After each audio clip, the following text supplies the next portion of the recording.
Hello, bonjour. So it's our philosophy club here in La Creuse. It's the last one before Christmas. And of course my voice is very, I've got a bit of a cold, it's really cold here. So I'm wearing my Druid winter robes. These are come out in winter.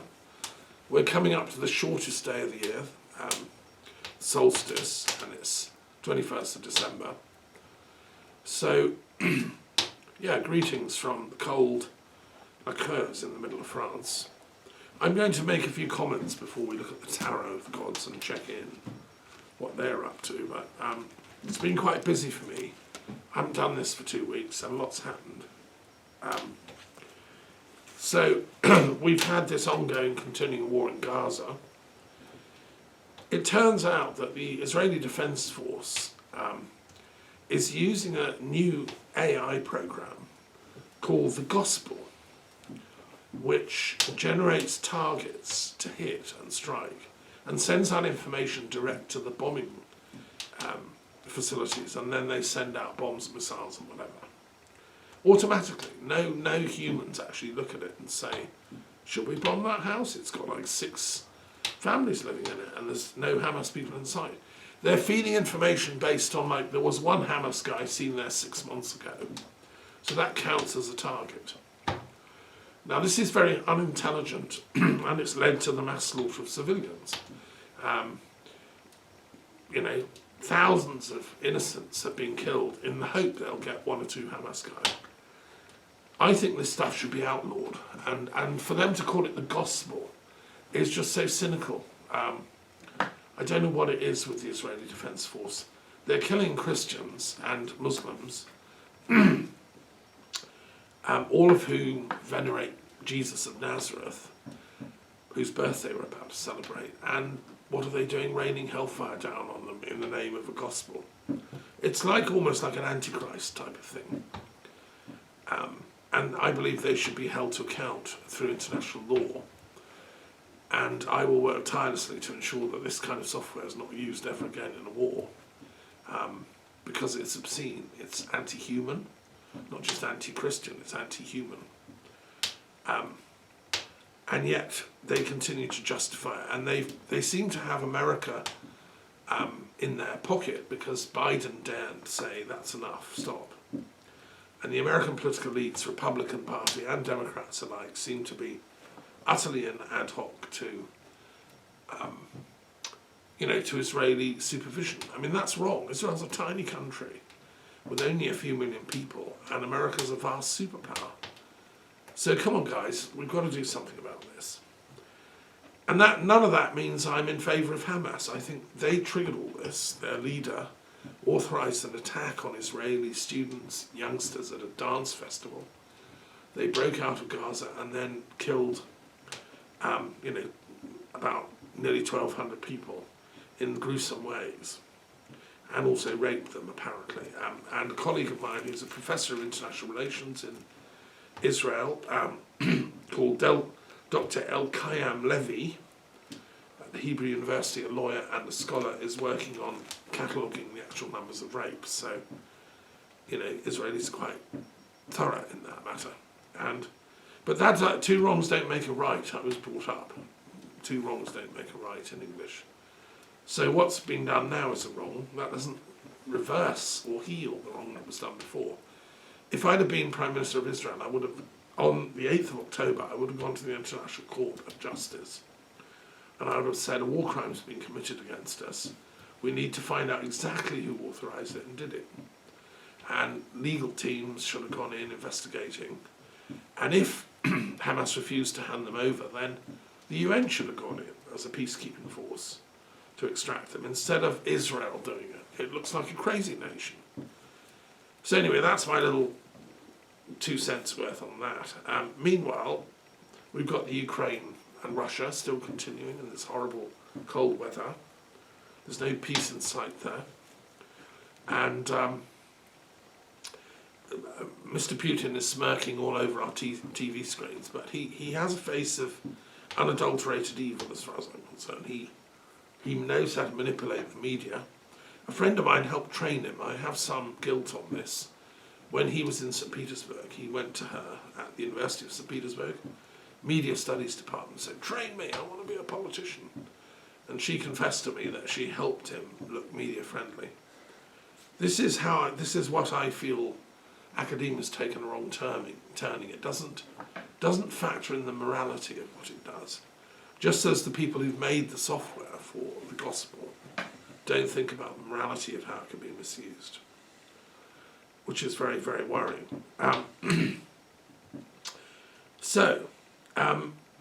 What we've had in this last period is the COP28 conference finished in Dubai. They've made an agreement about cutting back on global warming through cutting fossil fuels and so on. That's all, very important, and so well done for them. I'm not quite sure how you can sell that to the mass of people who rely on their old cars, and we've somehow got to bring them with us. Here in France, they're making electric cars fairly cheap to people to rent, and that's one way of doing it. I've also been involved with the Delphic Games. I've been attending events as education coordinator. We're trying to bring peace through the arts and culture, music, dance, poetry, and that's going well, although you won't see it in the media. You'll see the Olympic Games, but not the Delphic Games. Okay. I think I'll stop there, and we'll go on to our tarot of the day. So that's a little glimpse of what I've been up to in the last couple of weeks. I ran a course in Bournemouth in England for those that were able to come. My daughter came, that was jolly exciting, and both two of my daughters turned up. And it was a great course called Mindfulness Plus. We were looking at mindfulness, the Buddhist tradition, and other things related to that. So it wasn't a traditional, strictly mindfulness course. We called it Mindfulness Plus. And I might say more about that when we do our gods. Right, do you want to shuffle them up and choose one? And these gods, we're going to look at how they shed light on what we're up to at the moment. The world's... Thank you. Do you want to tell us what it is? Which Loki. Loki, the Nine of Air. Okay. Thank you. Leave him out. We're going to look at him whilst we comment on it. Yeah, he stands for trouble and mischief. If you'd like to give Sophia the others, she can choose one. Yes.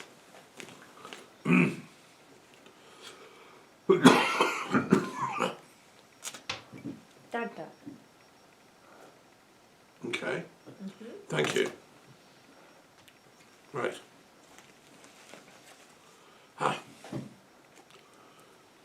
We had Dad recently, but we'll have him again. It's no problem. Okay. So Loki, it's very much we're going through a Loki phase. He's the god of trouble. He causes lies, disagreements, flighting. That's going on all over the world. On social media, in people's families, they're split. Pro-Republican, pro-Democrat, pro-American, anti-American, pro-Israeli, anti-Israeli, pro-Macron, anti-Macron. Here in France, all the local farmers have put town signs upside down, village signs, because that's a kind of anti-state gesture, presumably anti-Macron, because they're annoyed, I think, at petrol prices. So they're going around doing that. That's very low-key. There's something in us human beings that likes to cause trouble and always enjoys it. So whoever invented that diabolical gospel software, which is raining hell down on Hamas, mostly innocent people, that's Loki on a bad day, being really naughty. What we need is the real gods to turn up and sort them. Thor and Odin, who's my favourite, he's the rune god, the god of wisdom. And if Odin ticks Loki off, he normally comes to heal. If you've not seen the new movies with Thor, then look at them. They're brilliant visionings of how they might have been. I reckon I've worked out in my Kabbalah runes book that the runes go back to the same roots as the Kabbalah with the Hebrew alphabet, the letter shapes, the spiritual meaning of the sounds. And can I just borrow that blue book? If you could do that, just hand it over. I want to read something. So, I was researching this week with a friend who was visiting.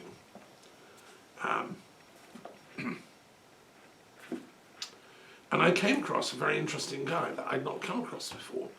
He seems to me to have been exactly on the same research trail I've been on. And I'll just share about him. He's called Sangro di San Severo. Sangro di San Severo.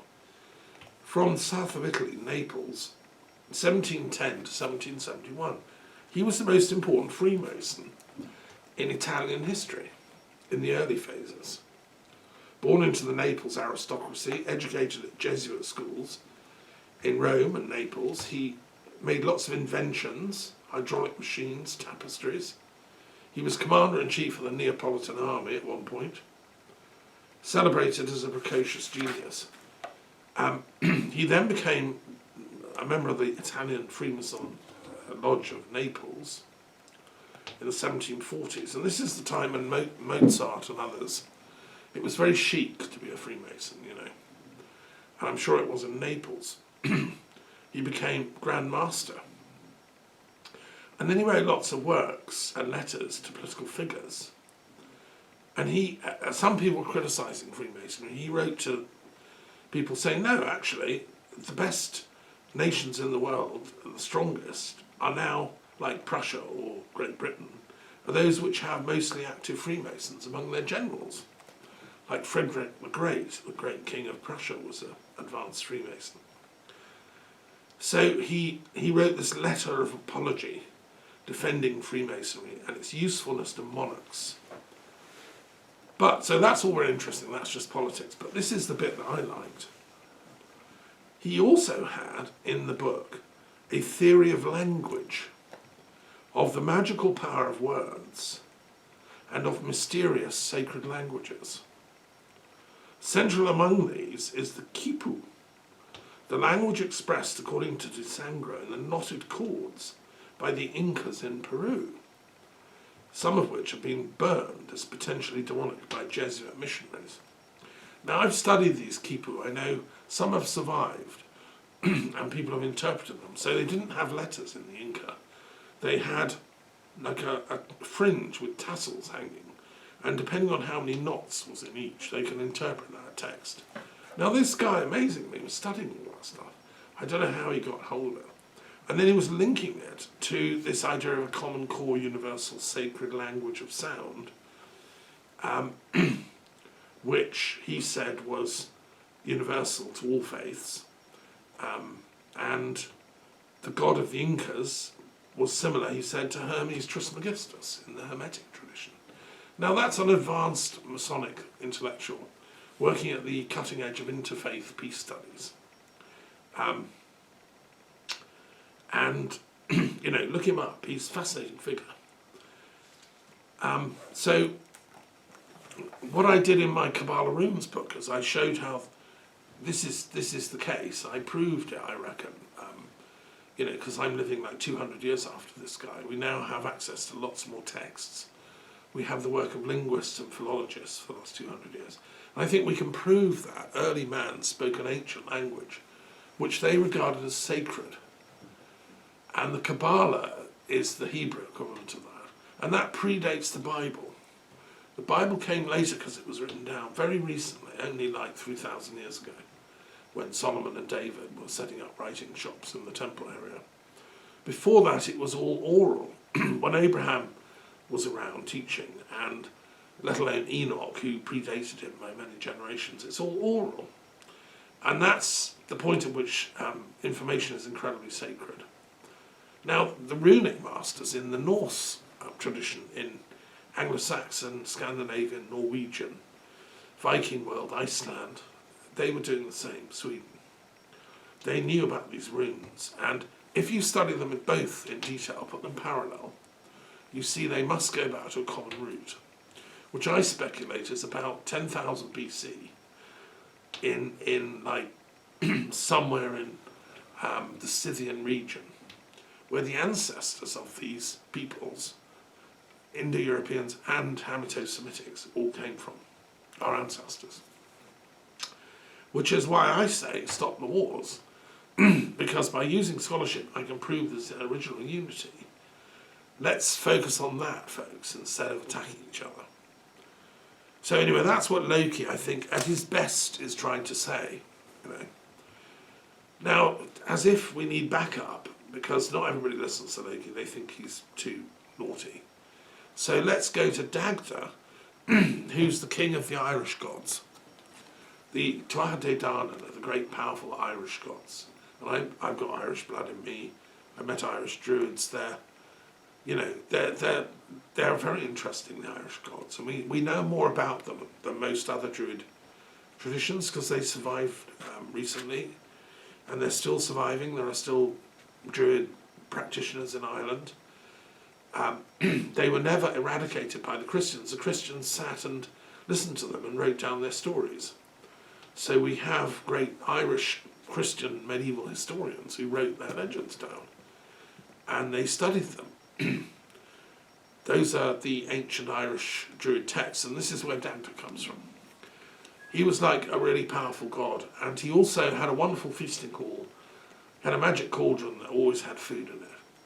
He was very friendly, loved the ladies. He was a battle chieftain if he had to be, but that wasn't his preferred mode. But if you had to protect the innocents, then he would go for it.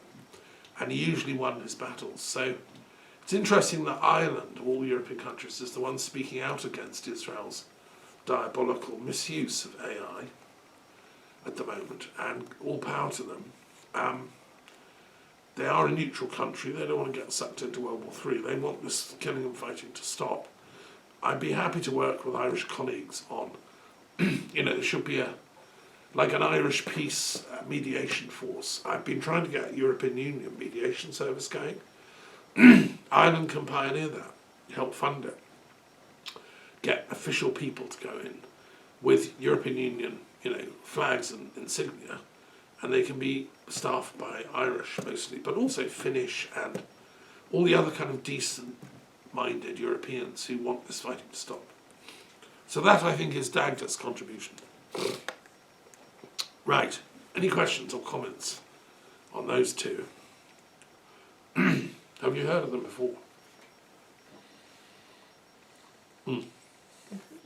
You've heard of them, yeah. You still haven't been to Ireland, have you? Not yet, I must. Sure, it's on the list. So Yeah. calling. Absolutely. Sure.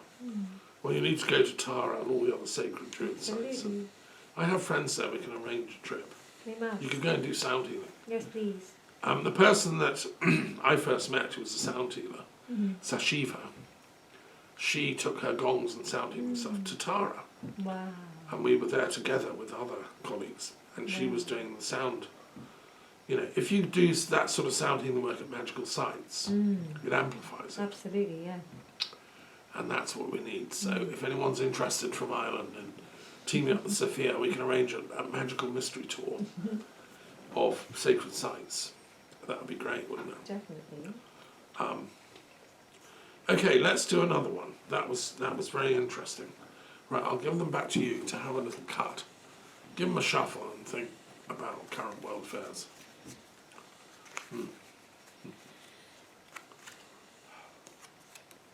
I haven't had him for a while. What is he? Knight of Water? The Knight of Water. Ing, or Frey. Okay. He is the origin of he's the god of love. So he's like Eros is in the Norse or Scandinavian or Anglo-Saxon runic world. So I'll come back to him in a minute. Let's see who else we've got. Yeah. He's a great god. I love Ing.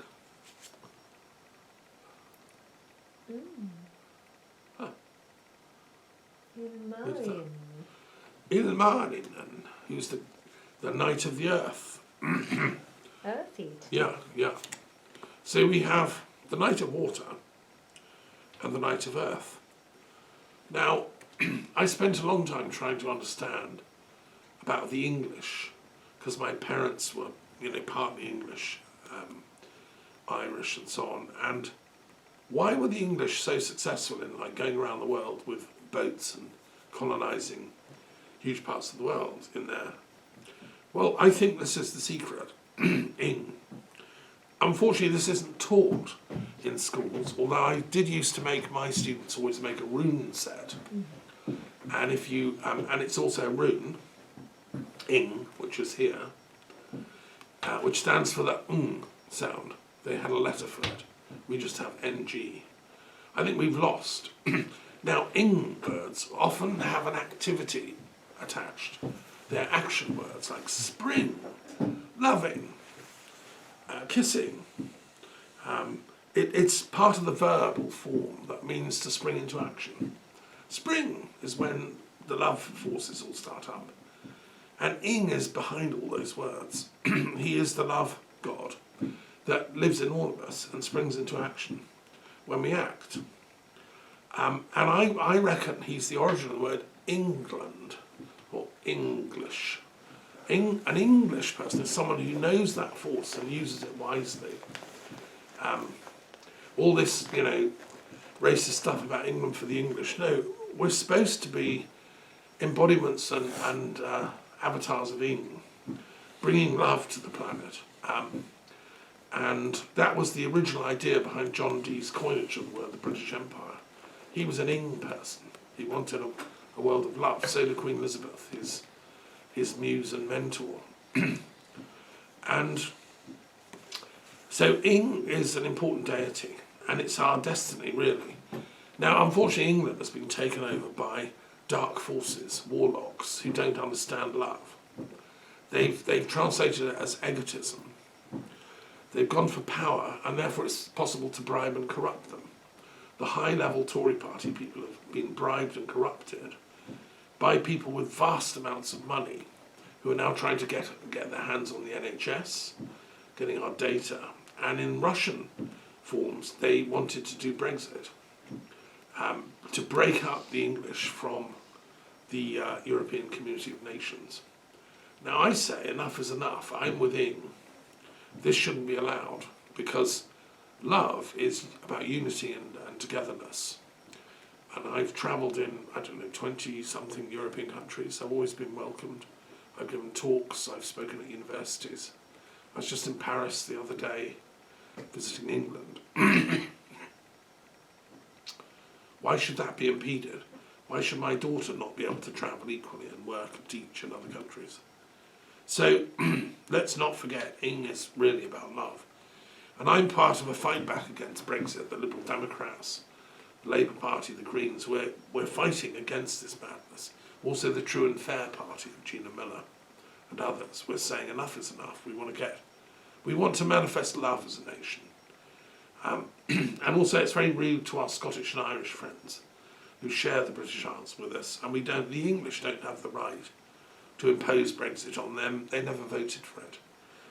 So right reason should prevail. And this is what this card stands for, Ing. And just to say one last thing, in India, sacred sites of their god of love, there are different gods, but Shiva is definitely a manifestation of transpersonal love. And that's why his emblem is the lingam. Lingam. Got the Ing word again, right?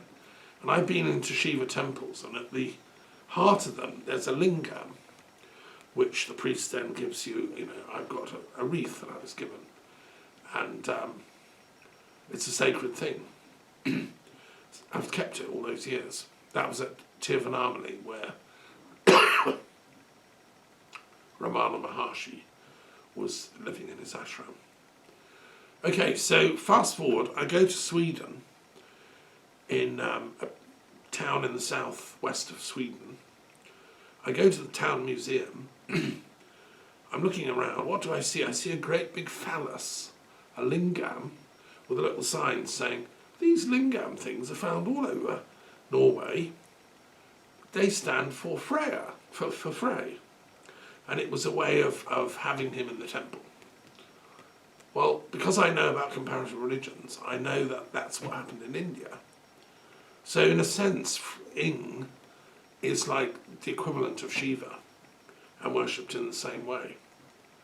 So I don't know, were there wandering Indian sages coming to Scandinavia in old times? Probably. They would have shared.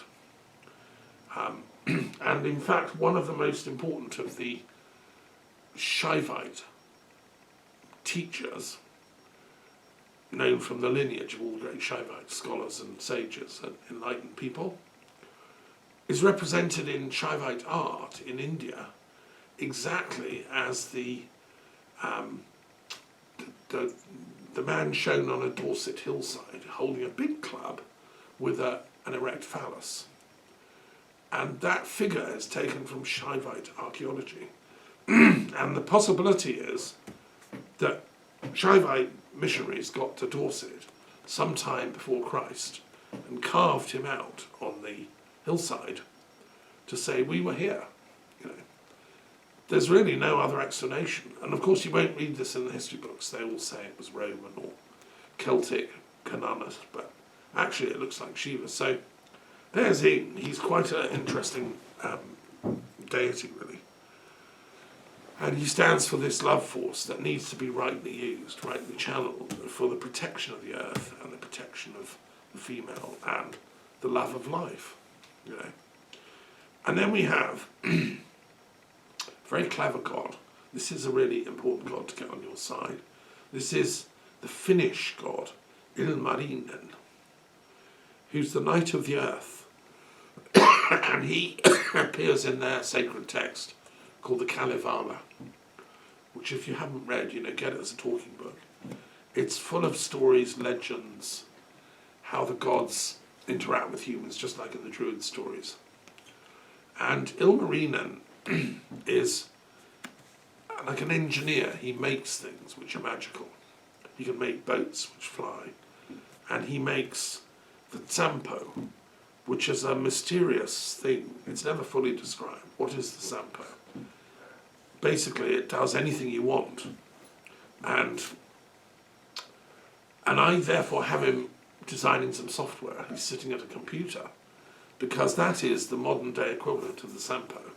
You can put in there anything you want now to come. They've even got 3D printing now. And in the right hands, if Freya gives it a moral check to make sure this is okay, the AI thing can be wonderful for everybody on the planet.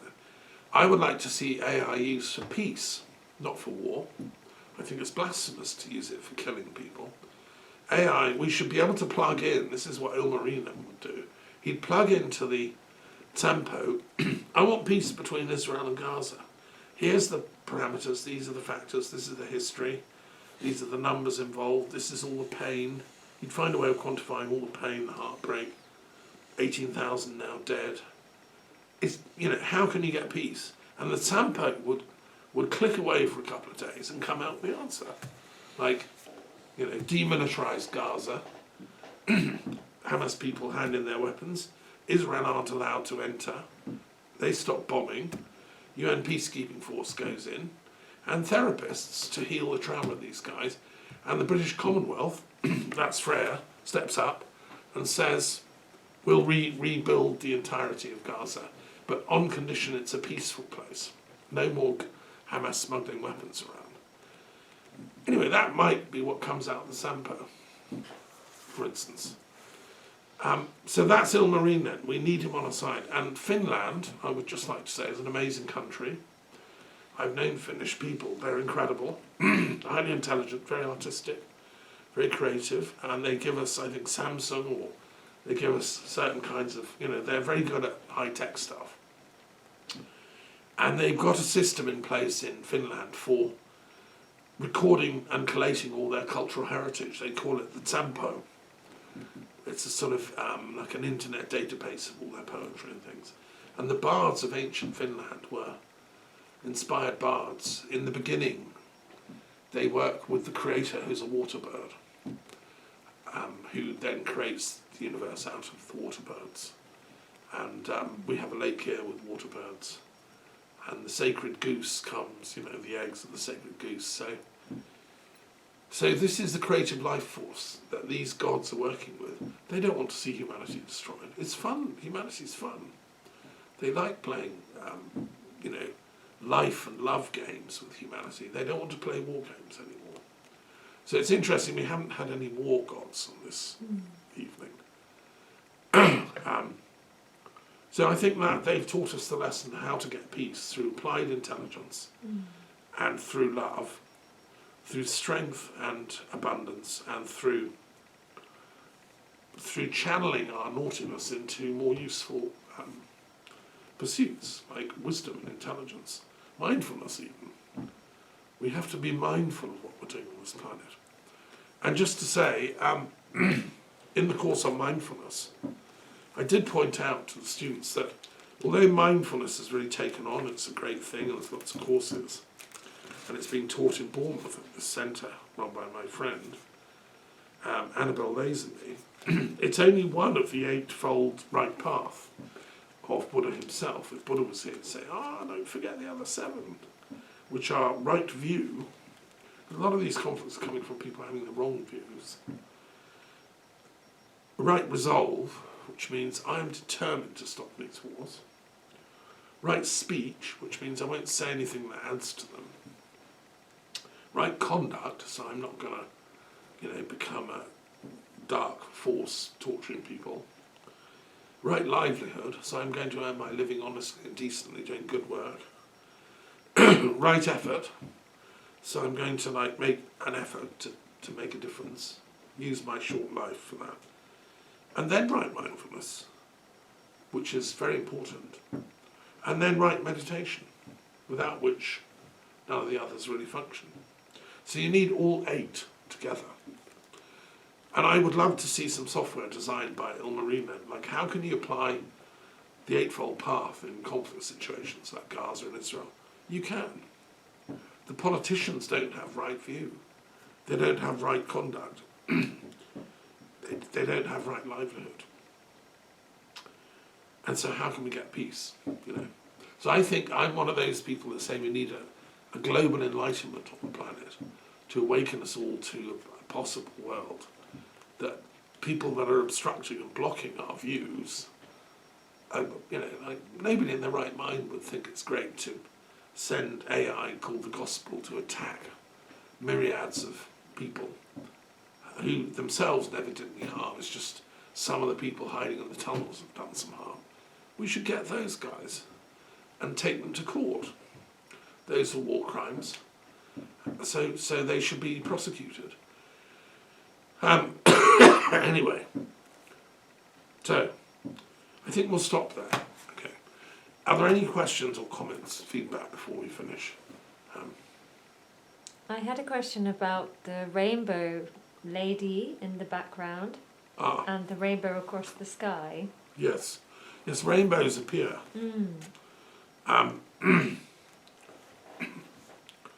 Ilmarinen had a consort. I mean, his love life was colourful. Absolutely. As it is for all light workers. And he did get together with her, and she was like a goddess of the rainbow, which shows the multitasking qualities that gods have to have. And we humans who try to emulate and represent them, whether we're male or female, we have to embody that multitasking. Because the main way that they teach humans to be passive, like docile and not say anything, is just saying you can only do one thing. You can train as a train driver.